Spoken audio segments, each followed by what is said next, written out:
आज सबसे ज़्यादा आप लोगों को खुशी होगी घर जाने की, इसलिए ज़्यादा बात करना भी बेफ़ायदा है, वो आप सुनेंगे भी नहीं, आप कुछ करेंगे भी नहीं।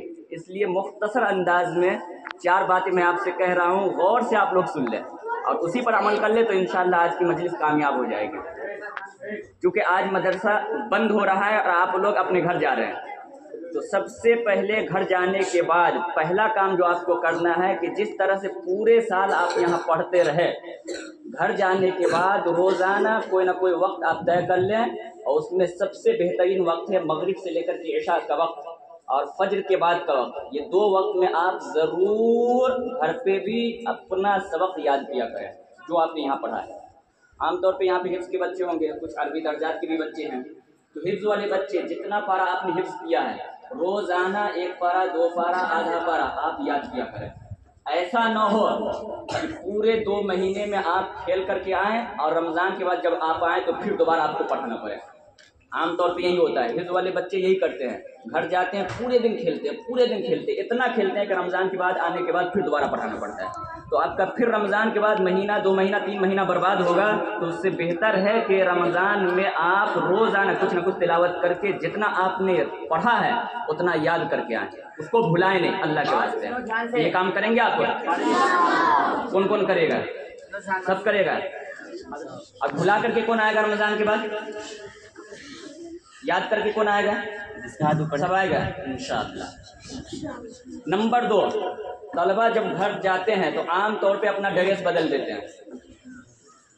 हमारा और आपका लिबास कौन सा है? कुर्ता पाजामा टोपी।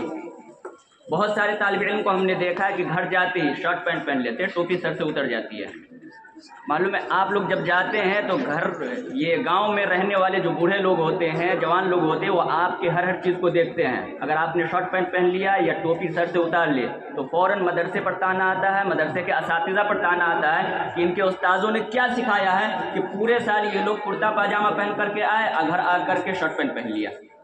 तो इनसे तो बेहतर हम ही लोग हैं। अल्लाह के वास्ते जिस लिबास में आप मदरसे में ज़िंदगी गुजारें पूरे साल, यही लिबास पूरे रमज़ान आपके बदन पर होना चाहिए। तो इसी लिबास में आप लोग रहेंगे।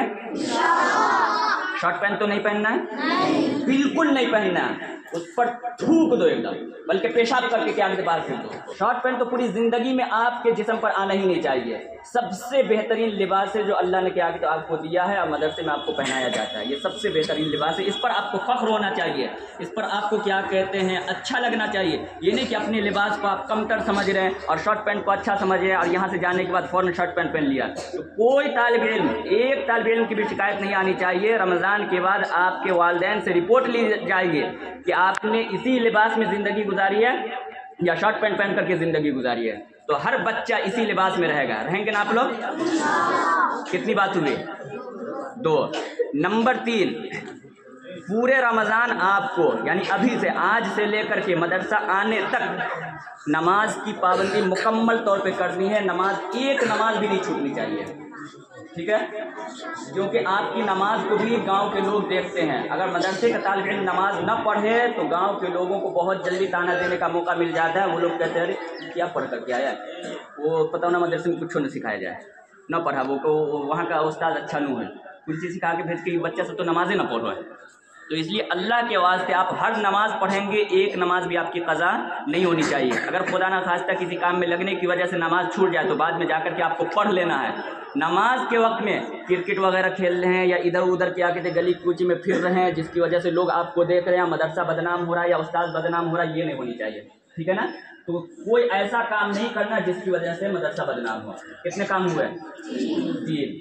नंबर 4, आपके घर में आपकी वालदा, आपके वालिद, आपके बड़े भाई या आपकी बहन किसी काम में लगी हुई है तो उस काम में अपना हाथ बटा देना है, उनके काम में खुद भी शामिल हो जाना है, उनके काम को हल्का कर देना है, यानी मिल करके काम कर दिया करो। अगर आपकी वालदा किसी काम में लगी हुई है तो थोड़ा सा काम आप भी कर दीजिए। ख़ास तौर पे अजीज़ तालिबात से कह रहा हूँ कि बहुत सारी जगह लड़कियों की भी शिकायत आती है, क्योंकि हम लोग आमतौर पे लड़कियों को पढ़ाते हैं।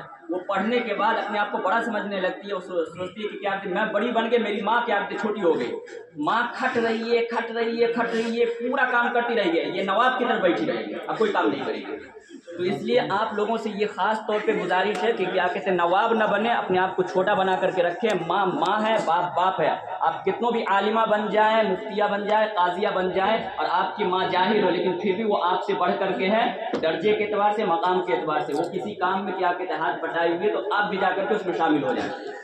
और आप लोगों से भी गुजारिश है कि आपके वालिद या बड़े भाई कोई काम कर रहे हैं, या आपकी वालिदा कह रही है कि दुकान से फला चीज़ ला करके दो, चीनी लेकर के आना है, नमक लेकर के आना है, तेल लेकर के आना है, तो आप लोग खुशी के साथ फ़ौरन दूसरे कामों को छोड़ करके अपनी वालिदा की बात फ़ौरन माननी है, बड़े भाई की, बड़ी क्या कहते हैं बहन की बात फ़ौरन माननी है, और जाकर के वो काम कर देना। उसके बाद फिर दूसरा काम करना है। ये नहीं कि हाँ जय वो अभी रह दे, 1 घंटा के बाद 2 घंटा के बाद, ये नहीं होना चाहिए। तो ये काम भी करना है कि बड़े आदमी जो काम कर रहे हैं उस काम में आपको हाथ बटा देना है। कितने काम हुए? 4 काम। पहला काम क्या बताया मैंने?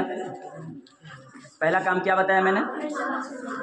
जो आपने पढ़ा है पूरे 2 महीना आपको रोज़ाना पढ़ना है, उसको याद रखना है, उसको भुलाना नहीं है।